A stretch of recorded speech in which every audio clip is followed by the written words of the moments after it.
Magandang hapon po. Nandito po tayo sa Bundok Banahaw. Pasensya na yung YouTube natin dahil nasira yung cellphone ko. Hindi ako nakapag-upload ng video. Kaya naghingi ako ng pasensya sa lahat ng aking lalo na sa mga sa YouTube. Naghingi ako ng na matagal akong hindi naka-upload. Ngayon, uumpisa naman tayo ngayon. Nandito ako sa Bundok Banahaw.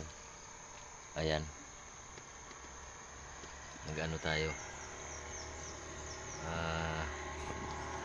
Ngayon, mag-uumpisa na tayo ng upload na naman. Okay. Salamat yung nakapanood dito. Ayan. Dito kami sa Malamok.